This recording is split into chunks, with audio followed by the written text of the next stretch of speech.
All right. Happy first quarter, everybody.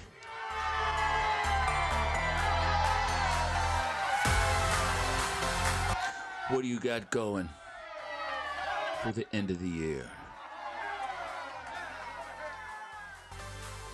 Anything interesting? We're on a $200,000 bootstrap. We're gonna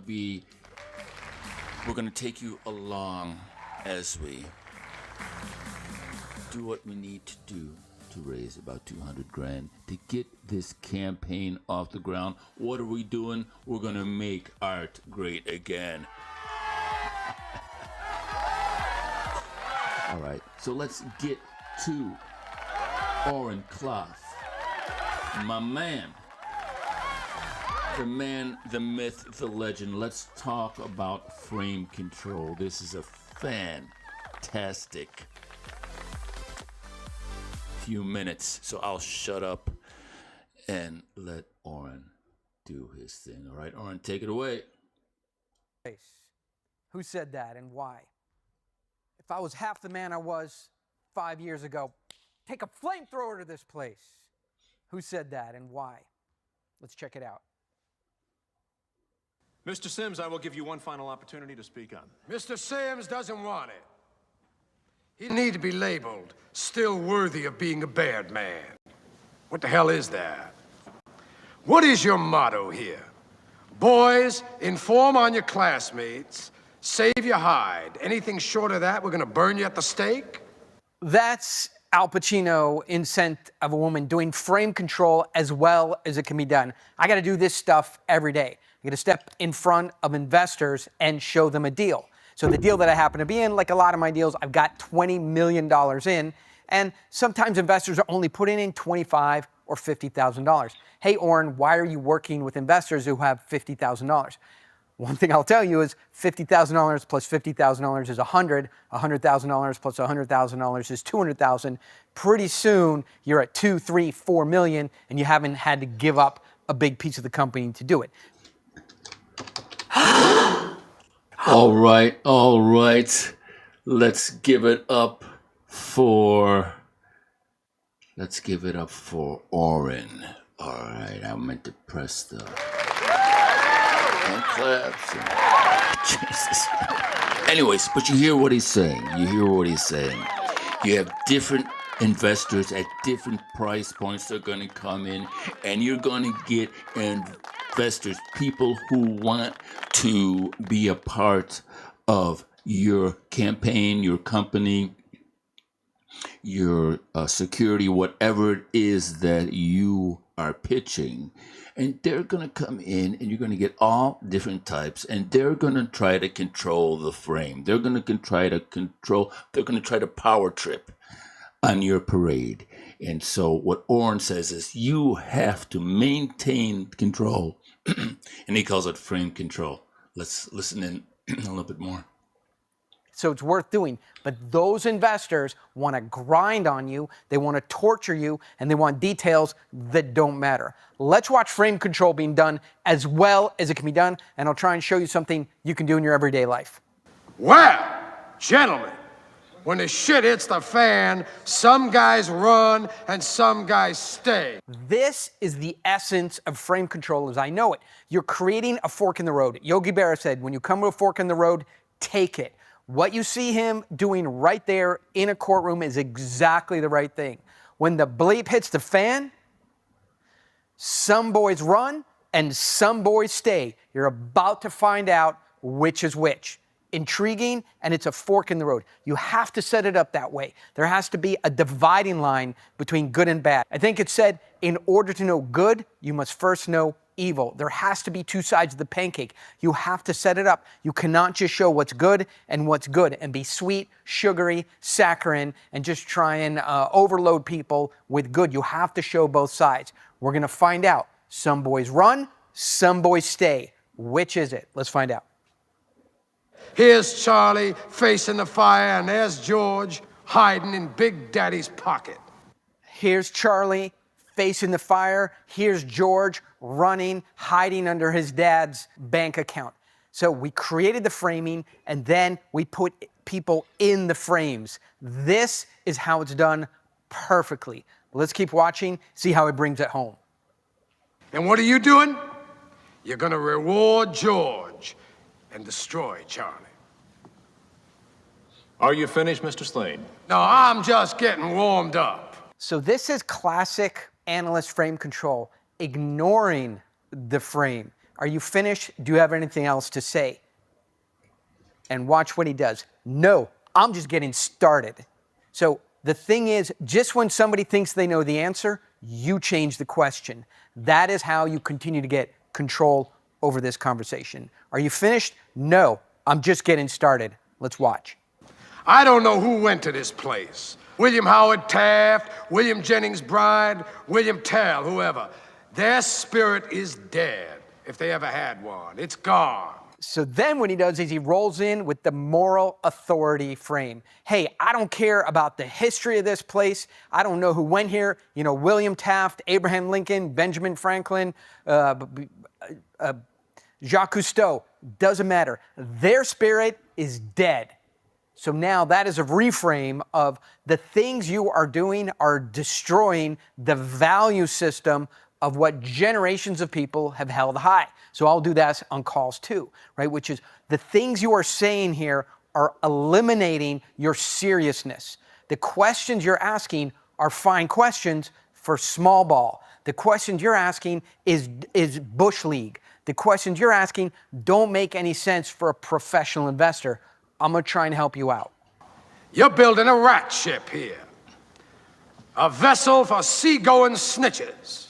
And if you think you're preparing these minnows for manhood, you better think again. Because I say you are killing the very spirit this institution proclaims it instills. I think you are destroying the spirit of the values that this institution instills. This is the thing I have said to so many investors. I hear the words you're saying, they don't match to what's on your website. They don't match to what's on your LinkedIn. You are confusing me about who you are. You're destroying what you appear to be online. They're destroying what you say you're going to do here because your actions and your words make no sense. I want to help get some alignment and circle this square. Make this understandable. Let's keep going. Sir, you're out of order. Out of order? I show you out of order. You don't know what out of order is, Mr. Trash. Sir, you are out of order. And I'll hear that a lot, right?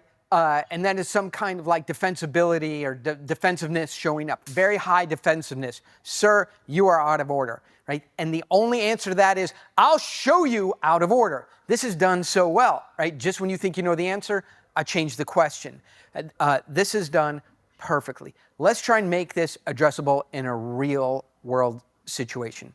So I'm talking to a buyer or an investor. Let's call him Brad. So Brad starts asking questions like, who will be your shipping company? What kind of ERP system do you use? How are you going to manage HR? So we're working, if you know my deal, to take over an entire market with new technology.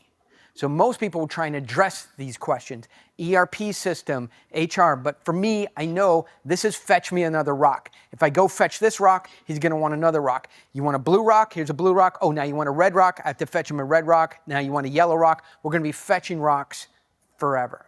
So I have to get frame control on this. Brad, you are investing, what are your bookends? How much money do you think you would be putting in this deal? And he'll say, well, I'm good for $25,000. So we have $20 million in. With your $25,000, do you think you've discovered that we forgot about an ERP system or we didn't think about what logistics firm we were going to use? Right? We're working on this for 4 years. You've been working on this for less than 20 minutes. Your $25,000, unfortunately, is not going to discover some major hole in this deal. You want to ask questions? Let's ask some real questions. Now, of course, I won't say it Al Pacino style. Try and be nice about it. So I would say it like this. You want to ask some questions? Let's ask some real questions. I think that was exactly the same. Yeah, because I do get spun up on insulting questions.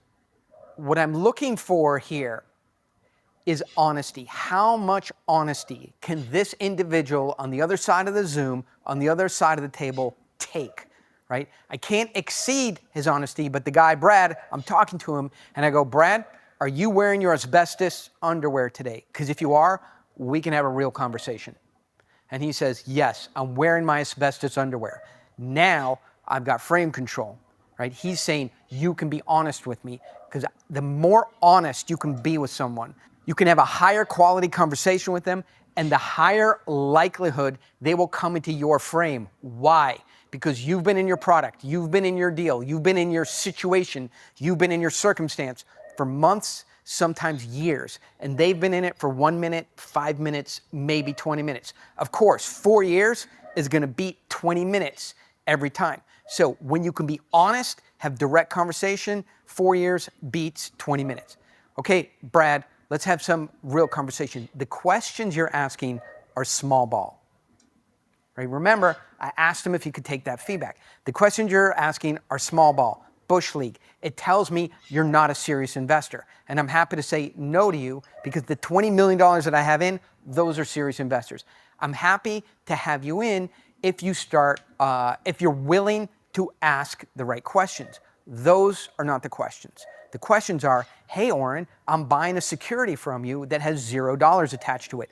When will you staple money to my security? And when will you put me in a liquid market when I can sell the security? Those are the two questions you care about.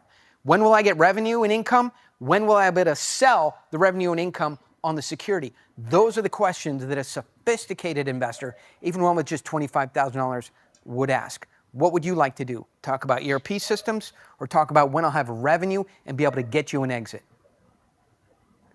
This is the execution of frame control you have to have. The key takeaways are, you want to find out how much honesty the other person on the other side of the table can handle. And if they can handle maximum honesty, give it to them.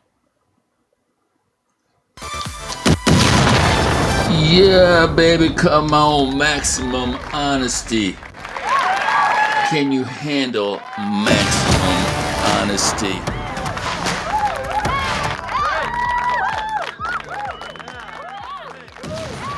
Yeah, baby, come on. Did you not love that? You don't want to go rock fetching people when they come to you with all these different questions like, what about this? What about that? Say, yeah, whoa.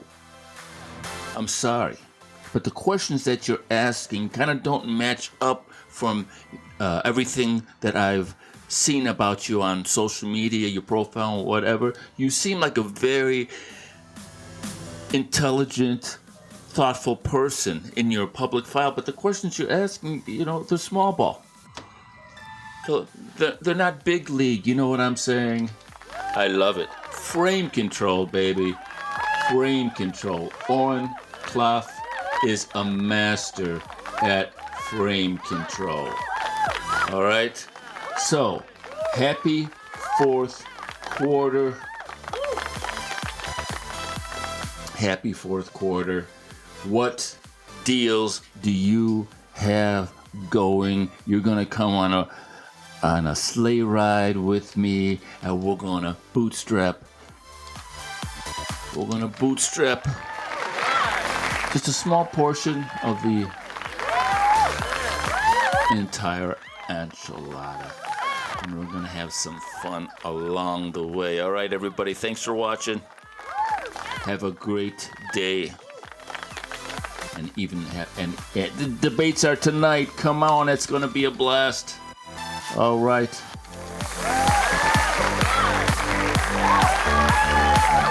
So, thanks for watching, and we'll see you next time. All right.